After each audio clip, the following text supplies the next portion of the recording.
ॐ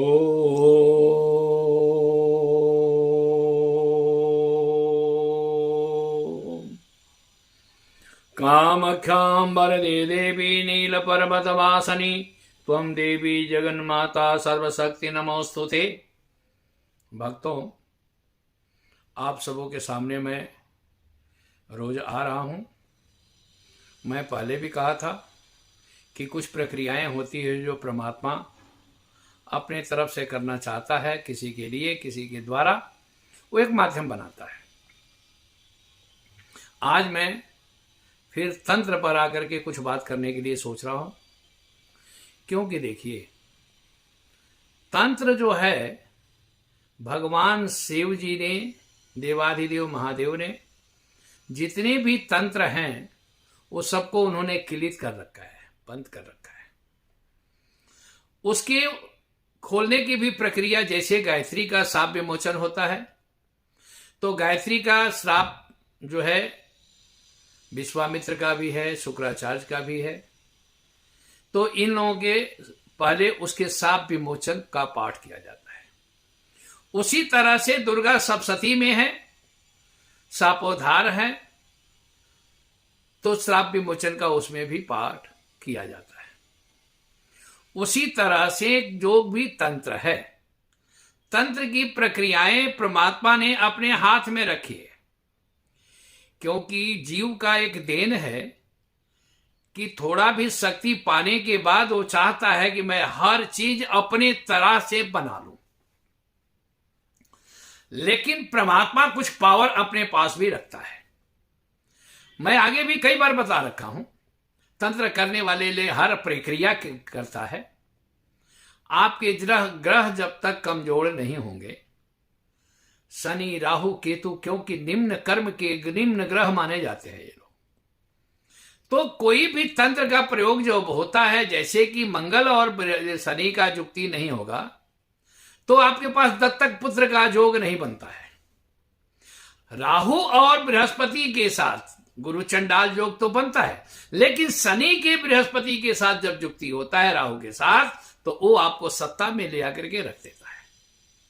तो उसी तरह से मैं आज तंत्र के विषय में बात करने वाला हूं।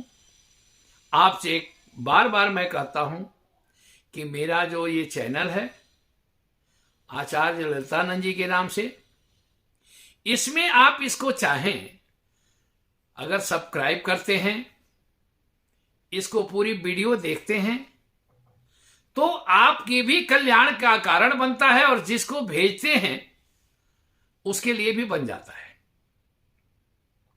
तो तंत्र क्या है, पहले ये चीज जानने की बात है। तंत्र कैसे किया जा सकता है, क्योंकि तंत्र एक ऐसा प्रक्रिया है, जैसे मां भगवती की आराधना, 10 महाविद्याओं की आराधना दैविक, वैदिक और तांत्रिक दोनों प्रक्रिया से परिपूर्ण है। मैं आगे भी कहता हूं कि सप्तशती का टोटल पाठ जो है सो तांत्रिक है, सिर्फ 3 जगह वैदिक है। उसी तरह से वैदिक महापुरुष लोग जो भी मां भगवती का आराधना करते हैं, 3रा अध्याय में आता है कि गर्ज गर्ज क्षणम मूढ़ा मधुजावत पिवा में हम, वहां शहद का हम लोग बात और भोग देते हैं। तंत्र में क्या है कि मध्य का किया जाता है, क्योंकि मैं आगे भी कहा हूं कि तंत्र में पंचमकार की जरूरी है। उसी तरह से वैदिक क्रिया में पंचगकार की जरूरी है। तो बात खास करके तंत्र विद्या में अगर आप पहले करना क्या चाहते हैं, ये निश्चित करिए, और किस रास्ते में जाना है। आपके नाम राशि से लेकर के उस इष्ट के राशि को आप गिनिए। जैसे दुर्गा को करना चाहते हैं, बगलामुखी का करना चाहते हैं, आप छिन्नमस्ता का करना चाहते हैं, भैरवी का करना चाहते हैं, आप भुवनेश्वरी का करना चाहते हैं, मां कालिका का करना चाहते हैं, आप तारा का करना चाहते हैं, आप कमला का करना चाहते हैं, तो आपकी नाम राशि क्या है, उस नाम राशि से उस इष्ट के राशि को लेकर के गिनती करिए। और गिनती करने के बाद ये देखिए कि चौथे, 8वें, 12वें नहीं होना चाहिए, छठे अगर हैं और उस राशि से आपका नाम राशि 8वें पड़ जाता है, तो खडाष्टक योग बन जाता है, जिससे कि आप परिश्रम जितना करेंगे उतना बेनिफिट नहीं मिल पाएगा। आप उसी तरह से चौथे में हैं, मां भगवती का माला करते जा रहे हैं, पूजा करते जा रहे हैं, लेकिन जो चाहिए वो फल प्राप्त नहीं हो रहा है। क्यों नहीं हो रहा है? क्योंकि अब माला जो आप करते हैं, जो साधना करते हैं, उस साधना में ये देखने वाली बात है कि आपका समय निहित है कि नहीं। बहुत आदमी कहते हैं, चाहे वो गृहस्थी हो, चाहे बात सन्यासी हो, चाहे आराधक हो, क्योंकि आप जिस समय अगर मां भगवती की आराधना शुरू करते हैं, आप साधना शुरू करते हैं, उस समय आपका इष्ट प्रतीक्षा करता है। तो पहले उस इष्ट का समय निहित रखिए। 10 मिनट मजबूरी में आगे पीछे हो जाए बात अलग है, लेकिन उस समय में ही आपको शुरुआत करनी है, क्योंकि आपका इष्ट परमानेंट आपके पास नहीं बैठेगा। भाई ये देखिए ना, आप स्पेशल में तो एक ही नहीं है, पूरे संसार में कितने करोड़ों लोग उनकी आराधना में लगे हैं, तो उनको 1 सेकंड के लिए कहीं ना कहीं जाना है। और साधना के कुछ नियम ये है कि जीता सनो जिता क्रोधी। आप क्रोध में आकर के किसी को गलत शब्द नहीं कहेंगे। आसन जीतने का मतलब है कि जिस आसन में बैठे, सुखासन में बैठे, पद्मासन में बैठे, तो सारे कठिन आसन को छोड़ करके सुखासन में बैठ जाइए कि जितना देर तक बैठे उतना देर तक कोई असुविधा नहीं हो। ये कार्यक्रम का प्रारंभ करने के लिए मैं शिवरात्रि के दिन से आपको प्रार्थना कर रहा हूं। भगवान शिव को तीसरे पहर में 6 से 9 पहला, 9 से 12 दूसरा, तो 12 से लेकर के 1 के बीच में आप उनको एक नारियल लीजिए और नारियल लेकर के उस नारियल में जो है सो जनेऊ के साथ 3 बार मोली से लपेट दीजिए। 4 बार नहीं, 3 बार। आप मंदिर में जा सकते हैं तो बहुत अच्छा, नहीं मंदिर में जा सकते हैं तो आप अपने घर में ही भगवान शिव परिवार का फोटो रखिए या शिव जी का फोटो रखिए। शिवलिंग मत रखिए, क्योंकि घर में शिवलिंग वर्जित है। क्यों वर्जित है? कि उनके साथ भूत प्रेत भी रहते हैं और देवता भी रहते हैं, श्मशान वासी भी हैं, देवलोक वासी भी है, पहाड़ पर बैठ जाते हैं, हिमालय में भी रहने वाले हैं। इसीलिए भगवान शिव को कभी भी कहीं भी आराधना किया जाता है। उस नारियल को उनके मूर्ति के सामने रखिए और कहिए कि हे प्रभु, हे देवाधिदेव महादेव, आपकी कृपा से मैं इस इष्ट का साधना करना चाहता हूं। एक चीज ध्यान रखिएगा, वहां जब नारियल रख करके रात में प्रार्थना करके उनको पुष्प अर्पण कर दीजिए, धूप बत्ती जला दीजिए और जला करके 11 माला ओम नमः शिवाय का जाप कर लीजिए। और फिर माला को वही रख करके, और आप कहेंगे माला मेरे पास नहीं है, तो 108 गिन करके चना ले लीजिए। चना क्यों? इसलिए कि काले चना जो है सो वातावरण हनुमान जी का होता है, 11वां रुद्र हनुमान जी हैं।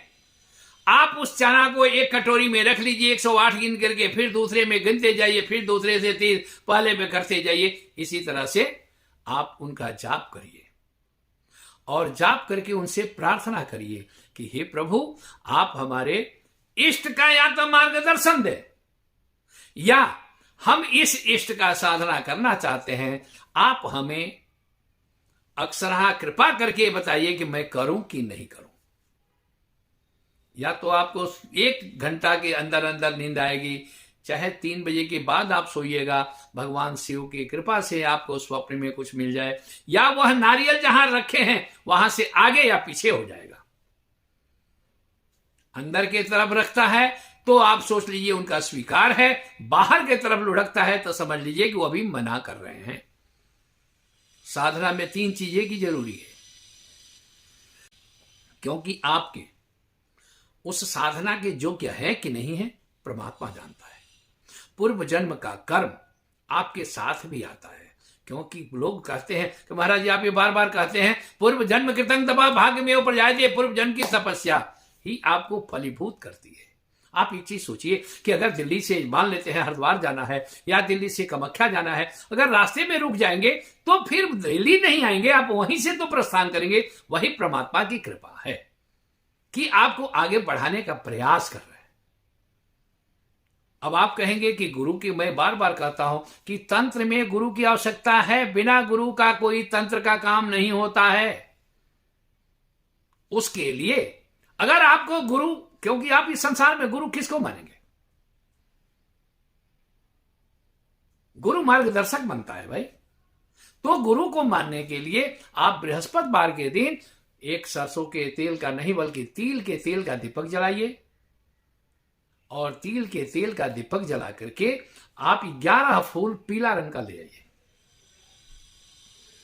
ओम नमो भगवते वासुदेवाय, इस मंत्र से 11 बार 11 फूल, एक फूल पर 11 बार कर लीजिए और वो फूल दीपक के सामने रख दीजिए और कहिए कि हे प्रभु, आप हमें कोई गुरु दीजिए जिस गुरु के चरण में जाकर के, उनके शरण में जाकर के मेरा जीवन का उद्धार हो, मेरा कल्याण हो। क्यों कि अर्थ कमाना है आपके बस का बात है, गुरु ही उसको सही मार्ग पर संचालित करके आपका खर्च कराता है। नहीं तो दान भोग नाश, धन का आना जाना तो लगा रहता है, वो कहीं गलत तरीका से न जाए, इसलिए गुरु यही काम करता है कि उस धन को सार्थकता में लगा देता है।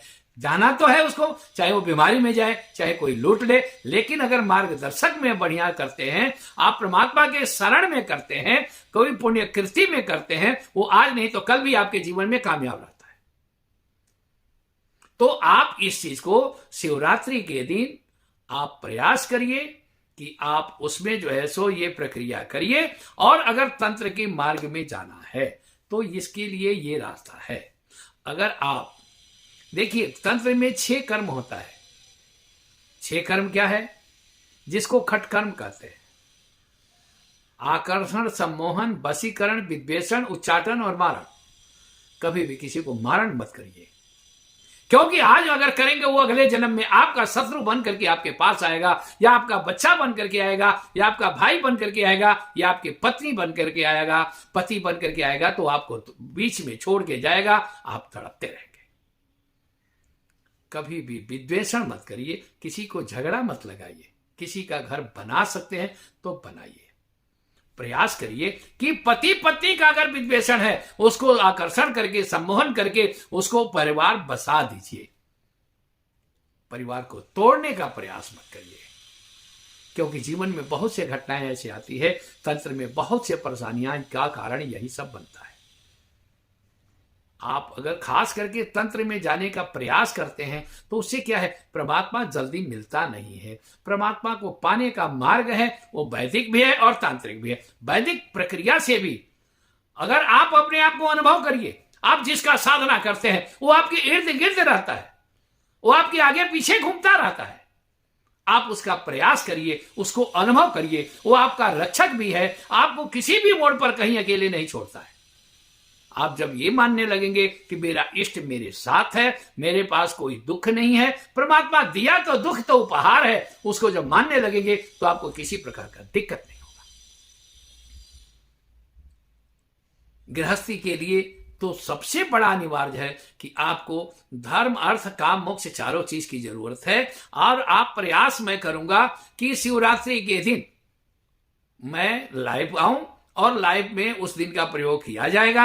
आपकी जो इच्छा है आप अपने घर में ही, अगर जो हमारे पास आ सकते हैं वो आए, बहुत बढ़िया है। नहीं आ सकते हैं क्योंकि ये हरिद्वार में दुर्गा मंदिर है, सिद्ध नागार्जुन भवन के पास, वहीं पर रात्रि काल में ये प्रयास किया जाएगा कि आपका कल्याण के लिए काम किया जाए और पूजा पाठ किया जाए। आप जो है अगर लाइव में देखते हैं, आप अपने घर में बैठे भगवान शिव का देखिए, एक चीज है, चावल लीजिए, भगवान शिव जी के फोटो के सामने शिव जी का मूर्ति का पंडित जी को बुला लीजिए, वो अपना पार्थिवार्चन बनाइए, उसके ऊपर खाली चावल चढ़ाइए, ओम नमः शिवाय, ओम नमः शिवाय, ओम नमः शिवाय करके, कुछ नहीं तो 1.25 लाख चावल चढ़ा लीजिए।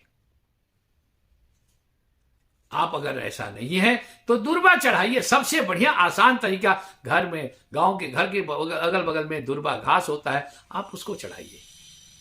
1008 चढ़ाइए, 108 चढ़ाइए, बिल्वपत्र चढ़ाइए। बिल्वपत्र तो उस रोज हर जगह उपलब्ध हो जाता है, तो बिल्वपत्र चढ़ाइए, 11 चढ़ाइए, 21 चढ़ाइए, 31 चढ़ाइए, 108 चढ़ाइए।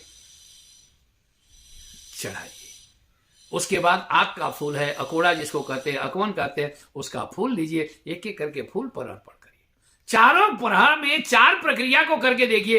पहले में चावल चढ़ा दीजिए, दूसरे में दुर्वा चढ़ा दीजिए, तीसरे में बिल्व पत्र चढ़ा दीजिए, या आक का फूल चढ़ा दीजिए। अगर आक का फूल नहीं मिलता है तो गेंदा का फूल लेकर के पीला भी चढ़ा दीजिए। इसके बाद चौथे में आप जो है सो भांग चढ़ाइए, या गन्ने का रस से उनका अभिषेक करिए अर्थ प्राप्ति के लिए। धन्यवाद। मां भगवती आप सबों को खुश रखे, उनकी कृपा पर प्राप्त रखे। आप कभी भी चाहें तो हमसे संपर्क कर सकते हैं। आपके कृपा पात्र मां भगवती आप पर सदा प्रसन्न रहे और आप उनकी कृपा पात्र बने, मेरा यही प्रार्थना है आप सबों से भी और मां भगवती से भी कि आप मां भगवती सबका कल्याण करें। जय मां कामाख्या।